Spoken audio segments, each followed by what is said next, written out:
All right. Yesterday, I got a call from family members. I had one in particular who was acting hard headed. He's diabetic, toe came off, and still won't go to the doctor and won't take the medications. So I was put on a call to talk to him. Now, this morning, I ran 5 miles, and it's been on my heart just thinking about this. What do you do when I'm a pharmacist and you would think that I'm able to help even family, but sometimes family is the hardest to reach. So I asked myself, how would I help this person, help my family member actually care for themselves when they act like they don't want to? And rather than just start preaching, I remember when I was 90 pounds. Hi, Simply Tammy. I remember when I was 90 pounds overweight, my face was twice the size it was. Everything was big. I had two of everything. And I remember when I first decided to lose the weight, it was hard. In fact, if you're like me, food is almost like an addiction. It's almost like crack. And I remember how when I first started, I had to first start in here. And it was not until I released it in my mind and I came back to myself, hey, Sandy, then I was able to realize that if I can do it here, then it'll fall off and manifest out there. And that's how I helped yesterday. So rather than start preaching and saying, oh, you need to do this, go take yourself to the doctor because your toe just came off.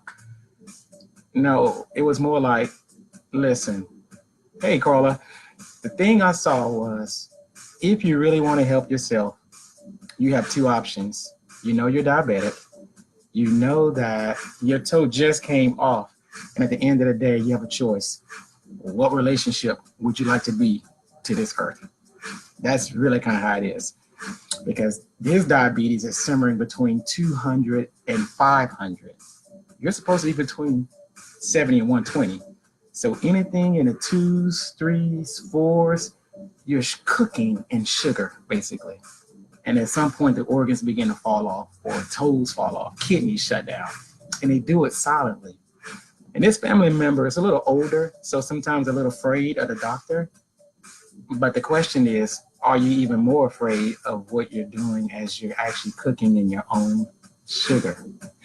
So to help him, rather than just be preachy, I said, you know what? I remember when I lost the weight, and your first week is going to be hell because food is like a crack. It's almost like crack. So you may find yourself going to the refrigerator, opening it up 1,000 times, looking, knowing you shouldn't be in there. Trust me, I did that. You may find yourself driving by the Church's Chicken or whatever your thing is, pizza. You may find yourself doing things you know you shouldn't do, but it's hard. So I'm going to be there for you. And if you need help, that's okay. But I just need you to know the first week will be hell because you have to first come here before you ever lose the weight out there. So I'm running 5 miles today, hot and sweaty. And I'm remembering there was a time I couldn't do that. Because if you can add 90 pounds to this frame here, I couldn't even run to the mailbox, let alone run 5 miles around the city. So as I began to share my own personal story of how hard it was for me to lose my own weight, how much I kept going back and forth in the refrigerator, I could hear him and he began to be more transparent. And at the end of the day, it was his choice. I can hope and pray that he would go, but it's his life, his body, and his decision. So when you be transparent with people and then you show them, hey, look, I made it. You see me now, and a lot of that weight is gone. I'm back to normal, like the way I used to be. You can do it too. Somewhere in your journey, somewhere in that testimony, your people are along the way. So when you open up your heart and you open up your mind and your life so they can see your struggle, then guess what? They can find themselves somewhere in your journey and hopefully see themselves too. So literally after that phone call, within 30 minutes, he was actually at the hospital and the family called and said, you helped him, he got here. But all I did was share my own personal journey and told them it's going to be hell. So if you got bread in the house, throw it out.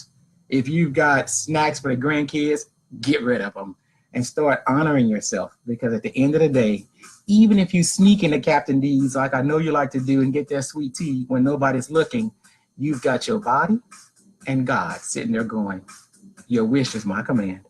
And you get to program yourself however you choose. You can go up or you can come down. And coming down is really hard because it is a decision that you have to make for yourself in order to be healthy. So the best way to help somebody else is if you can find your own self in your own journey, be transparent, be willing to let them see your own scars and how maybe it was hard for you, and tell them the truth. It's going to be hard for you too. Then somewhere along the way, you giving yourself permission to open up would give themselves permission to do the same. He's now in the hospital. We're taking that simmering, cooking at 300 in the sugar, and we're trying to bring it back down to the 120s so he's not back to normal. And so that was really exciting today to know that I was able to help somebody by being transparent. And I give you guys permission to do the same. Own your own brilliance in that way. Be transparent and help somebody else by showing your own scars and giving them a choice to be there for themselves. All right, guys, have a great day.